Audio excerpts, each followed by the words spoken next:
Asal-usul Desa Bodas, Kecamatan Tugdana, Kabupaten Indramayu.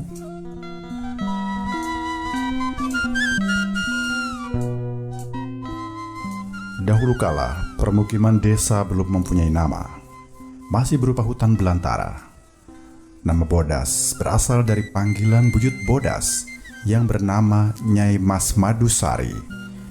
Konon, Nyai Mas Madusari adalah putri dalam kerabat keraton Kesultanan Mataram yang turut berjuang mengusir penjajah Belanda di Batavia. Karena kegagalan mengusir kaum penjajah, maka beliau beserta kerabatnya, yaitu Raden Mas Adi Wiranata, juga disebut Raden Mas Adiningrat, dan Raden Dalem Luseeng, beserta para prajuritnya tidak mau kembali ke keraton Mataram, bahkan berusaha membangun kekuatan tentaranya di sebuah hutan perbatasan antara Kabupaten Indramayu dan Majalengka. Sekitar abad 16, seorang pangeran dari kerajaan Mataram yang bernama Sunan Kuning mempunyai 2 orang anak laki-laki dan 1 orang anak perempuan. Anak pertama bernama Raden Dalem Luseeng. Anak kedua, perempuan bernama Nyimas Madusari. Anak ketiga laki-laki bernama Raden Mas Adiningrat atau Adi Wiradinata. Pada abad itu, Sunan Kuning dari Mataram membawa pasukan perangnya, diperintahkan oleh ayahnya Sunan Agung Mataram, untuk menyerang Belanda di Batavia dengan membawa bala tentaranya dan ketiga anaknya untuk membantu menyerang Batavia. Anaknya yang bernama Raden Mas Adiningrat menjadi senopati perangnya dengan membawa peralatan perang seadanya. Berangkatlah Pangeran Kuning ke Batavia.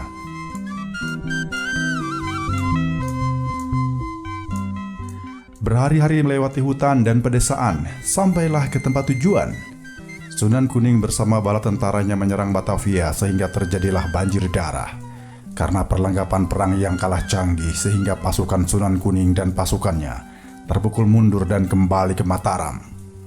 Di tengah perjalanan pulang, ketiga anaknya dan sebagian pasukannya tersesat di hutan. Ketiga orang tersebut terpencar. Raden Mas Dalem Luseeng tersesat dan tinggal di wilayah Majalengka, yang sekarang tinggal di wilayah Lewiseeng. Yang 2 lagi tersesat di wilayah Indramayu, yaitu Nyimas Madusari dan Raden Mas Adiningrat, dan tidak berniat kembali lagi ke Mataram, bahkan berusaha menyusun kekuatan kembali bila sewaktu-waktu bertempur kembali dengan para penjajah. Sekitar tahun 1961, Nyimas Madusari dan Raden Mas Adiningrat dengan anak buahnya membuka lahan untuk permukiman dan lahan pertanian untuk penghidupannya, yang pada saat itu masih berupa hutan belantara. Sehubungan Nyimas Madusari seorang wanita, sehingga cara menebang pohon pun menggunakan api yang dibantu oleh adiknya yang bernama Raden Mas Adiningrat. Karena membuka lahan menggunakan api atau membakar hutan, maka hasilnya selalu dibatasi oleh sungai, dan kelak dijadikan batas desa yang selalu berbatasan dengan sungai, yaitu Sungai Cimanuk dan Sungai Cibuaya. Pada saat itu, sarana transportasi dari daerah Sunda ke Indramayu masih menggunakan sungai, yaitu Sungai Cimanuk.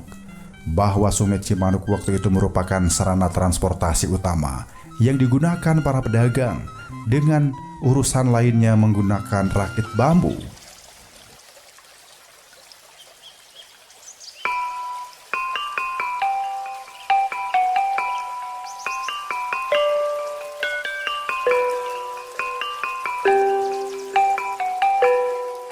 Ketika Nyimas Madusari sedang mandi di sungai, lewatlah seorang Sunda yang menggunakan rakit bambu melihat Nyimas Madusari.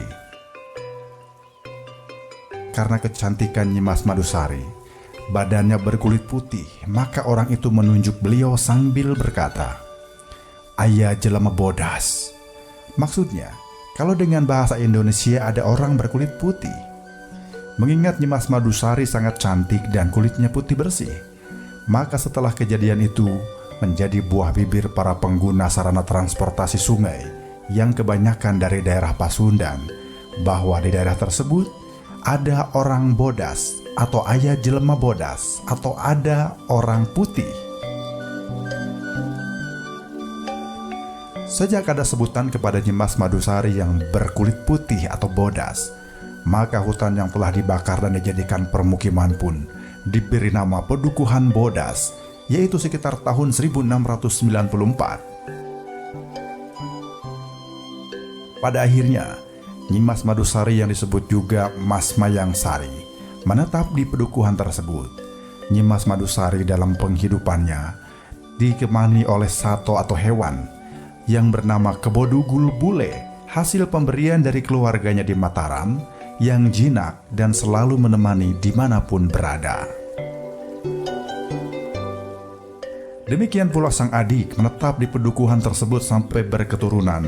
Salah satu anaknya bernama Raden Nur Alim dan Raden Nur Ngalim, yang dalam kelanjutannya pernah bertempur melawan Belanda dengan gagah berani.